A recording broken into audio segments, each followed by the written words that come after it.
బాబు పెళ్లి కాని యువకులందరూ కూడా 30,000 ఇస్తాడు మూడో పిల్లని కానండి, 40,000 ఇస్తాడు నాలుగో పిల్లని కానండి. నేను మాత్రం ఒకనే గంట, మా అబ్బాయి మాత్రం ఒకనే గంటాడు. ఏంది ఇది? చంద్రబాబు నాయుడు గారు మాత్రం ఒకనే గంటాడు, వాళ్ళ అబ్బాయి కూడా ఒకనే గంటాడు. ఆయన ఇంకొక ఉన్నాడు, వాళ్ళ అబ్బాయి మనవడు, అతను కూడా ఒకనే గంటాడు. రాసుకోండి రేపు. వాళ్ళ ఆస్తులు మాత్రం చెదరకూడదు, వాళ్ళ ఆరోగ్యాలు మాత్రం దెబ్బతినకూడదు. మీరు మాత్రం పెళ్ళైన కొత్త వాళ్ళు అందరూ ఇప్పుడు ఇద్దరిని కంటే ఇంకోళ్ళు కానీ 30,000 ఇస్తాడు బాబో, జీవితాంతం బతకొచ్చు. మీ అబ్బాయిని పుట్టారు జీవితాంతం బతకొచ్చు, ఆయన్ని MBBS కూడా చదివించవచ్చు 30,000తో. అర్థమైందా? 40,000 ఇస్తాడు నాలుగో పిల్లల కంటే. ఇక చూసుకోండి, ఇక 40,000 పెట్టి అమరావతిలో 10 ఎకరాలు కొనుక్కోవచ్చు. ఎంత డబ్బు ఇస్తున్నాడే మీ దుంప దగ్గర ఏలంపాటు పెట్టాడు. 30,000, 40,000, ఇద్దరు కంటే లేదు, ముగ్గురు కంటే 30, నలుగురు అంటే 40, 5 కంటే 50.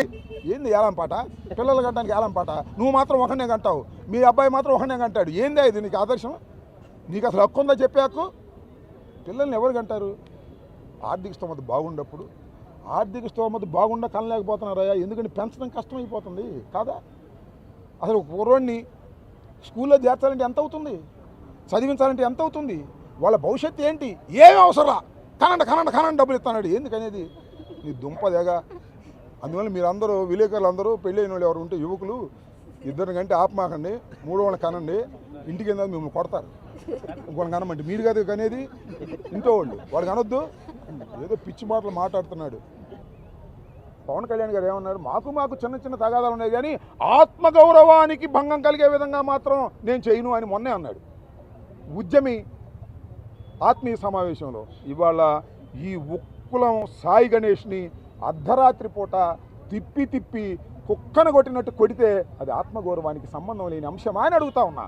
అంతేకాదు, దీనిలో ఉన్నటువంటి కళ్యాణ్ చక్రవర్తి అనేటువంటి వ్యక్తిని తప్పించేటటువంటి కార్యక్రమం చేస్తుంటే ఏం చేస్తున్నారు సార్ పవన్ కళ్యాణ్ గారు?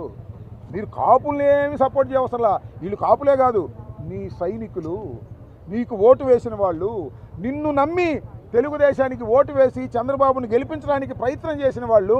కాపుల సంగతి వదిలేసేయి, జన సైనికులు కదా, వాళ్ళకైనా రక్షణ కల్పించే విషయం చెయ్యాలని మీ ద్వారా పవన్ కళ్యాణ్ గారికి విజ్ఞప్తి చేస్తున్నాం.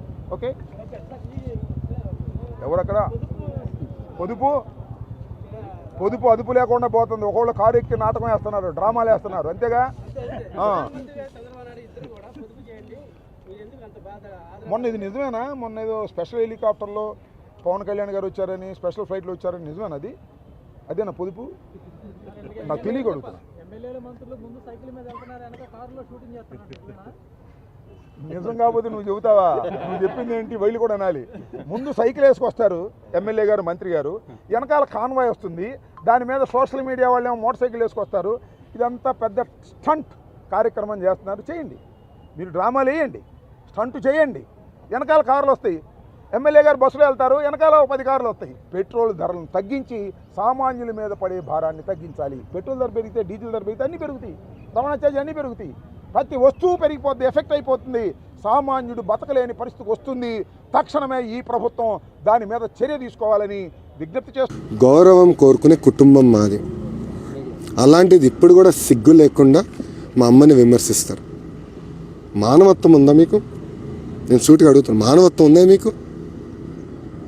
అసలు ఇట్టనే మాడతారా? మీ ఇంట్లో ఉన్న తల్లి పైన ఇట్టనే మాడతారా? మీరు మీ ఇంట్లో మీ భార్య పైన ఇట్టనే మాడతారా? మీ కూతురుల గురించి కూడా ఇట్టనే మాడతారా? నేను అడుగుతున్నా, అసలు మీరు మనుషులేనా?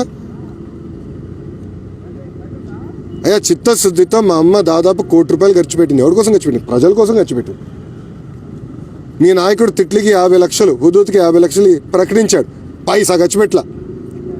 ఆయన తిరిగిన బండి కూడా ప్రభుత్వం ఇచ్చిన బండిలో తిరిగినాడు ఆనాడు. ప్రతి చెప్పి తప్పించుకుని తిరిగిన బ్యాచ్ మీరు. ఒక చిత్తశుద్ధితో ప్రజలను ఆదుకోవాలని మా తల్లి వెళ్ళి ఆదుకుంటే మా తల్లి పైన ఆరోపణలు చేస్తారా? అది నిజంగా నాకు బాధేసిందా? అసలు మీరు మనుషులేనా లేదంటే పశువులు అనిపిస్తుంది నిజం. ఇట్లనే మీరు మీ తల్లి గురించి ఇట్టనే మాడతారా? మీ భార్య గురించి ఇట్టనే మాడతారా? మీ కూతురు గురించి ఇట్టనే మాడతారని అడుగుతున్నా. సిగ్గుండాలా మీకు? మీరు ఏం చేశారా వరదలు వచ్చినప్పుడు? ఈ 3 జిల్లాల్లో మన వరదలు వచ్చినప్పుడు ఏం చేశారు? మీరు ప్యాకాట ఆడారు, మీరు ఇంట్లో కూర్చుని బియ్యం అమ్ముకున్నారు బ్లాక్ మార్కెట్లో.